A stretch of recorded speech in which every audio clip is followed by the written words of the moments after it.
شروع اللہ کے نام سے جو بڑا مہربان اور نہایت رحم کرنے والا ہے۔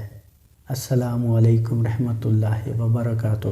آج کا ہمارا موضوع، کوئی بھی مصیبت آ جائے، غم آ جائے، نقصان ہو جائے، بری خبر مل جائے، اس صدمے کے وقت صبر کرنا اور اللہ تعالیٰ سے اس مصیبت پر اجر و ثواب اور اس کا بہتر نعم البدل مانگنے کی دعا۔ اس کے ضمن میں دو بڑے پیارے ایمان فروز واقعات آپ کے ساتھ شیئر کریں گے۔ پہلا واقعہ جس میں صدمے پر صبر کرنا، نبی کریم صلی اللہ علیہ وآلہ وسلم کا گزر ایک عورت پر ہوا جو قبر پر بیٹھی رو رہی تھی۔ آپ نبی کریم صلی اللہ علیہ وآلہ وسلم نے فرمایا کہ اللہ سے ڈر اور صبر کر۔ وہ بولی، جاؤ جی پرے ہٹو، یہ مصیبت تم پر پڑی ہوتی تو پتہ چلتا۔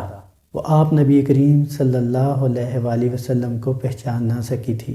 پھر جب لوگوں نے اسے بتایا کہ یہ نبی کریم صلی اللہ علیہ وآلہ وسلم تھے تو اب وہ گھبرا کر رسول اللہ صلی اللہ علیہ وآلہ وسلم کے دروازہ پر پہنچی۔ وہاں اسے کوئی دربان نہ ملا۔ پھر اس نے کہا، میں آپ کو پہچان نہ سکی تھی، معاف فرمائیے۔ تو آپ نبی کریم صلی اللہ علیہ وآلہ وسلم نے فرمایا کہ صبر تو جب صدمہ شروع ہوا اس وقت کرنا چاہیے تھا، اب کیا ہوتا۔ اسی طرح ایک اور پیارا واقعہ، حضرت ام سلمہ رضی اللہ تعالیٰ عنہ فرماتی ہیں، جب ابو سلمہ میرے شوہر شہید ہو گئے ایک جنگ میں، مجھے ان کی شہادت کی خبر ملی تو میں نے رسول اللہ صلی اللہ علیہ وآلہ وسلم سے ایک دعا سن کر یاد کر رکھی تھی، جو کوئی وہ دعا مانگ لے گا تو اللہ تعالیٰ اسے بہتر نعم البدل عطا فرمائے گا۔ اِنَّ لِلَّهِ وَإِنَّا إِلَيْهِ راجعون، اللہم اجرنی فی مصیبتی وَأَخْلِفْ لِی خَیْرًا مِنْہَا۔ بے شک ہم اللہ کی ملکیت ہیں اور ہم اسی کی طرف لوٹ کر جانے والے ہیں۔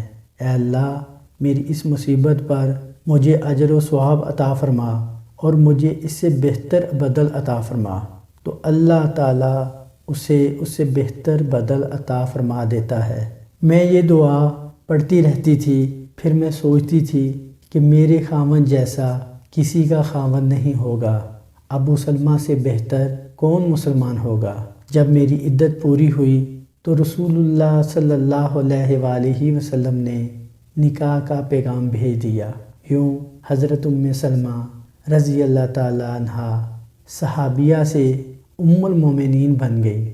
سیدہ ام المومنین حضرت سلمہ سلام اللہ علیہا تمام امہات المومنین میں سب سے آخر میں دنیا فانی سے رخصت ہوئی۔ سیدہ ام سلمہ سلام اللہ علیہا 64 ہجری میں فوت ہوئی۔ تو پیارے دوستو، اس سے ہمیں یہ سبق ملتا ہے کہ کوئی بھی مصیبت آ جائے، غم آ جائے، نقصان ہو جائے، بری خبر مل جائے تو سب سے پہلے ہمیں صبر کرنا ہے اور اللہ تعالیٰ سے اس مصیبت پر، اس نقصان پر، اس غم پر اجر و ثواب مانگنا اور اس کے بعد اس کا بہتر نعم البدل مانگنا چاہیے۔